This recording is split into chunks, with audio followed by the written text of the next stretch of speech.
acontecimentos da política no Brasil e no mundo. Está no ar, Política com Pimenta.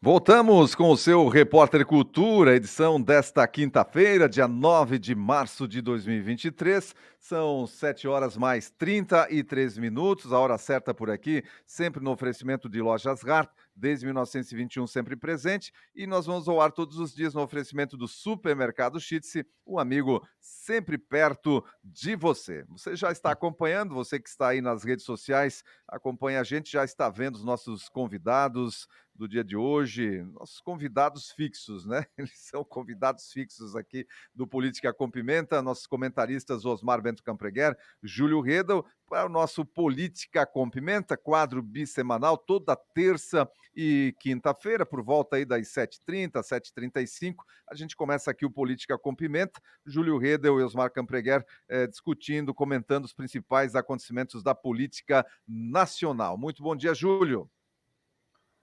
Bom dia, Odair, bom dia, Osmar, Aldori, equipe da rádio, né? E aos nossos queridos ouvintes que nos acompanham. Muito bem, Osmar Bento Campreguer, um bom dia. Bom dia, Odair, bom dia, Júlio, a nossos ouvintes e a equipe da rádio.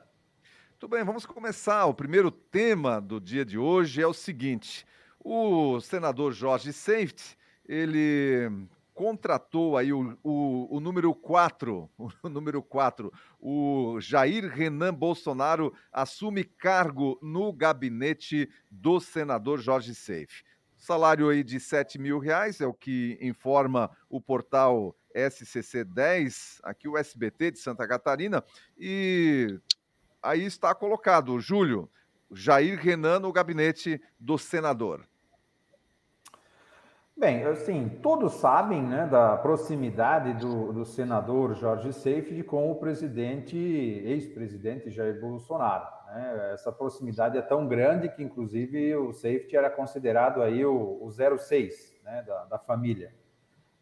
Seift não chegou a senador por acaso, né? Justamente ele chegou onde está hoje pelo apadrinhamento de Jair Bolsonaro, sendo nomeado inicialmente para a Secretaria de Agricultura e Pesca, e depois, com esse apadrinhamento, conseguiu chegar a senador da República. Então, nada mais do que isso sendo um gesto de retribuição a Jair Bolsonaro, à própria família, né? Se é competente ou não vou discutir. Eu acho que aí é uma situação que hoje, dentro da política, se avalia muito mais a questão da confiança do que a competência.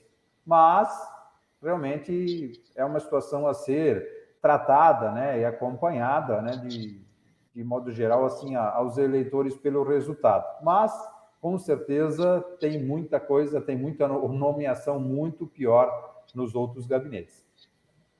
Tudo bem, Osmar, é uma situação, certamente é uma situação completamente normal, né, dentro da política, mas quando vem de onde vem, aí é ali que mora a situação que gera polêmica, né?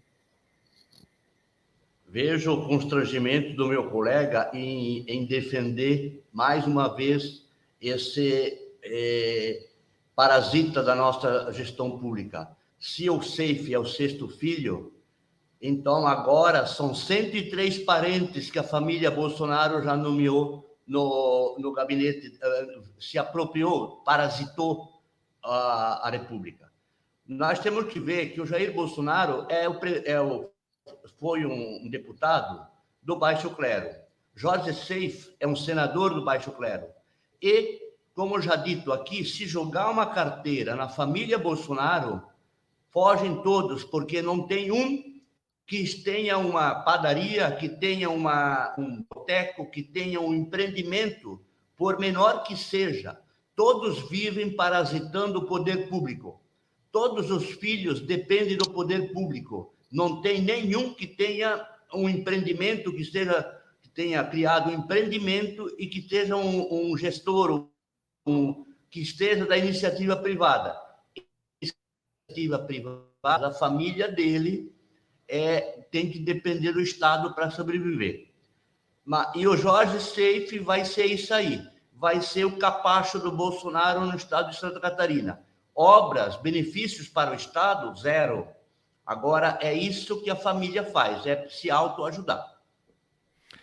Muito bem, vamos para o próximo tema aqui do nosso Política com Pimenta de hoje, que é o seguinte: os prefeitos, né, foram mais uma vez aí ao governo do estado para falar aí a respeito dos recursos do Plano 1000. O Plano 1000, a gente lembra aí do governador Moisés, que veio para cá especialmente no último ano do seu governo, especialmente nos últimos meses do seu governo, com o Plano 1000, verbas que foram efetivamente repassadas, mas que careciam de continuidade no próximo governo. E a gente até questionava lá atrás sobre isso. Será que essas verbas vão continuar vindo para o Estado depois, caso o Moisés não seja reeleito? E agora os prefeitos já fazem aí, em menos de 30 dias, fazem 2 reuniões lá em Florianópolis, a primeira com o secretário de Planejamento, Cláudio Zibert, e agora com o da Infraestrutura, o Jerry Comper. E aí eu quero os comentários de vocês a respeito dessa situação, Júlio. Então, esse Plano 1000, ele veio acompanhado daquela cartinha, né? Lembra daquela cartinha onde que a maioria dos prefeitos da região aqui assinaram, dando justamente apoio à reeleição do governador Moisés? Então, assim, é aquele dinheiro todo que, né, buscava, se sobrou da pandemia, né? E se jogou aí no período eleitoral. O que acontece é que agora, com o novo governo e de contrapartida também com a redução do Estado com relação a ICMS, cogita-se aí que nesses primeiros meses aí a arrecadação tenha caído praticamente em 25%. Então o governo tem que buscar outras alternativas para sustentar e para manter esse Estado, né? Manter o Estado, eu digo, as despesas do próprio Estado. Então, assim, só aqui na região eram 259 milhões de investimento. E desse montante todo, faltaria ainda 72%. Então, muitas prefeituras, né, mandaram e iniciaram muitas obras. E estão com essas obras em andamento. Recursos que já tinham sido aprovados vão ser dados aos andamentos, mas recursos aí, ou projetos, né, que estavam em processo de licitação, ou que estavam em fase de análise de projeto, esperando alguma licença de algum órgão aí para liberação, automaticamente eu vejo que isso vai ser suspenso, até que o governador consiga organizar a casa, né, consiga ter essas verbas para conseguir repassar aos devidos municípios.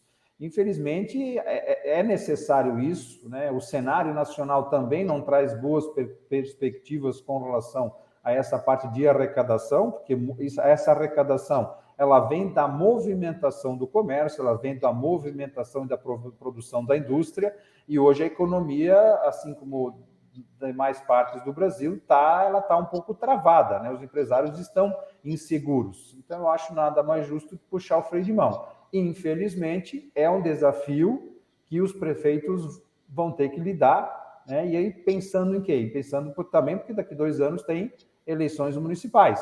Então, são situações que acabam gerando aí uma indefinição para os próprios municípios, né? Município que, né, prefeitos que vão buscar a reeleição e vão buscar colocar alguém do seu grupo, sem obra, sem mostrar serviço, fica um pouquinho mais complicado. Eu lembro, inclusive, agora pedindo o comentário do Osmar, né? Eu lembro, inclusive, de um candidato a prefeito aqui de Timbó que usava esse jargão aí, que estava pensando nas próximas gerações e não nas próximas eleições. Mas é governador, é presidente, é prefeito, é sempre visando as próximas eleições, Osmar. Bom, eu não discuto muito o mérito desse projeto, desse plano que foi feito pelo governador Moisés, porque, na verdade, era um plano eleitoreiro exclusivamente. Embora trouxesse benefício para os municípios e para a comunidade em geral. Mas era um plano eleitoreiro, só que esse governador, ele não deveria reclamar. Ano passado, todo saltitante, ele votou ele votou pela redução do ICMS no Estado. O pau que dá em Chico bate em Francisco também. Agora ele está sentindo que está faltando recurso. Mas ano passado, os recursos existiam. E tanto ele quanto os da situação, por não poderem votar a favor, por não poderem ser contra o projeto, todos enganaram ou tentaram enganar a população ou fingiram que enganaram, votando para derrubar o ICMS dos estados. Eu não vou discutir se é certo ou errado, mas pelo que me consta, são 250 milhões por mês de arrecadação que se deixa de arrecadar por causa dos impostos sobre o combustível e sobre energia. E esses impostos estão fazendo falta agora para o governo. E, aliás, esse governador está difícil de ver ele. Ele não aparece mais e agora ele tem que mostrar serviço, porque é o que ele prometeu. Ele se diz da iniciativa privada, mas ele quer utilizar 500 milhões para financiar estudantes. Na iniciativa privada, o estudante se vira, ele não é patrocinado pelo governo. Se ele é liberal, ele tem que praticar o liberalismo, mas é liberal em alguns pontos e não é liberal em outros. Então, eu acredito que esse projeto vai ser ou reduzido, ou engavetado, ou pelo menos minimizado, porque hoje esse governador e aquele que foi derrotado também sabiam que não existia dinheiro para continuar o projeto depois do corte do INPS, do ICMS, sobre combustível e sobre energia. E não terá dinheiro se esse combustível não voltar. Inclusive, nós estamos vendo que o governo é completamente ausente de Santa Catarina, nada não se vê do Estado. E a expectativa, pelo menos aqui dos prefeitos, é que as obras que estão em andamento, pelo menos essa, né, que estão em andamento, e que os recursos para essas obras que estão em andamento venham, né, porque tem obras, inclusive, paradas aí por falta de recursos já. Muito bem, vamos para o nosso terceiro tema do dia de hoje. O terceiro tema é o seguinte: a gente sabe que o Lula ele vai poder escolher aí mais 2 ministros do Supremo Tribunal Federal. Já há uma movimentação do Senado, por exemplo, para que os ministros do Supremo tenham um mandato aí de 8 anos, que não possam ser reconduzidos na sequência, para que também existam regras para que sejam pessoas de carreira que assumam esses cargos, mas o fato é que o Lula vai poder escolher 2 novos componentes do Supremo Tribunal Federal, e um deles, que está assim se encaminhando, começou com pequenos boatos, agora já está assim mais clara essa possibilidade, é o Cristiano Zanin, que é um advogado pessoal do Lula. E aí, gente, como é que se faz aí com essa questão do STF? A gente sabe que todos tiveram, até aqui, todos tiveram a mesma prerrogativa de escolha, mas é correta essa forma? O que vocês pensam a respeito disso, Júlio? Olha, é difícil, né, a gente expressar uma opinião numa situação dessa, né? A nomeação do Zanin, ela vai ser a cereja do bolo, né, com a saída da Rosa Weber, que tinha aí um pensamento, vamos dizer assim, um pouquinho mais moderado, né, não tão politizado, né, mas com a vinda do Zanin, que deve acontecer, eu não vejo como diferente, termos um resultado diferente disso. Teremos aí um STF ainda mais politizado, né? Um emparelhamento aí ao pensamento esquerdista no Brasil. Infelizmente. Lula está errado? Não está errado. É aquilo que eu comentei lá no começo, é a questão da confiança. Quem mais de confiança do Lula? Né? Quem tirou ele da cadeia? Né? Quem fez todas essas manobras aí? Né? Foi o Cristiano Zanin. Então é um mérito para ele. Claro que mérito é o que deveria ser feito para indicação, né? O ministro do Supremo deveria ser justamente um cargo, devia seguir uma carreira, devia sair uma nomeação dos TRFs, por exemplo, né? Ter uma vida dedicada aí com conhecimento de causa, de saber jurídico, como é um dos requisitos, mas que tenha a carreira. Agora, o PT não tem pudor disso, né? Quando se busca indicar alguém, tu sempre busca que ela tenha alguma determinada relação e não interfira muito na moral. Agora, o PT não se importa com isso. A gente vê pelas nomeações que o governo fez, não utilizando pessoas técnicas em seus ministérios. né, como Fernando Haddad, né, como presidente do Banco Central não, na Petrobras, todas essas indicações que vêm acontecendo, que são indicações puramente políticas. Né? Então, assim, eu vejo essa indicação aí como aquela pelada de rua, né, onde é que a gente coloca um grupinho de crianças e aí tem aquela ansiedade que aí se começa a se escolher, né? Olha, eu quero você, eu quero você, eu quero você. Então, eu vejo hoje os ministros do STF esperando por essa indicação, porque ele é coleguinha. Lembram lá de 2021, quando o Gilmar Mendes se emocionou, né, com um brilhante trabalho de defesa do Cristiano Zanin, na defesa do Lula? Ele se emocionou, ele declarou isso na tribuna do STF. A Carmen Lúcia, na última segunda-feira, também já demonstrou o seu apoio, defendeu o apoio, dizendo que o Zanin tem esse notório saber jurídico. Então, o que esperar de diferente, de um resultado diferente disso? O resto vai ser aprovação no Senado. Aí vem o peso da caneta ou o dinheiro nos bolsos, né, de os senadores para poder fazer esse aval, porque eu nunca vi não passar nenhum nome justamente no Senado. O Senado acho que não vai conseguir barrar também essa nomeação.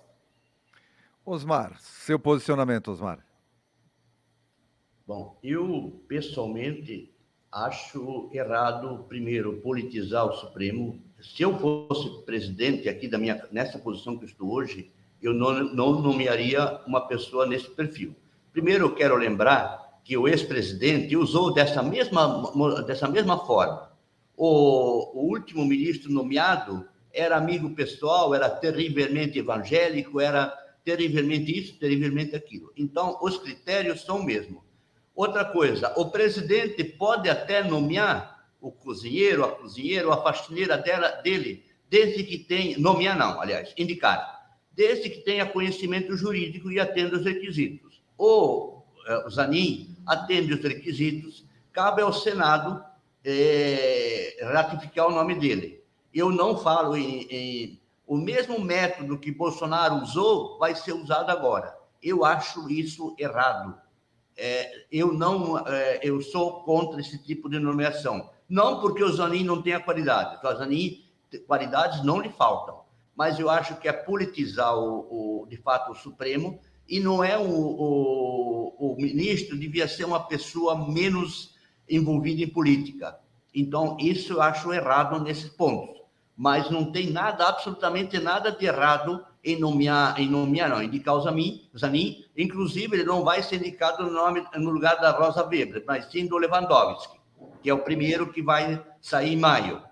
Então, não vejo, moralmente questionável, mas não é ilegal. Só que eu acho isso ruim. Não é porque o Lula nomeou, é porque ele vai ficar não se sabe quanto tempo lá ainda.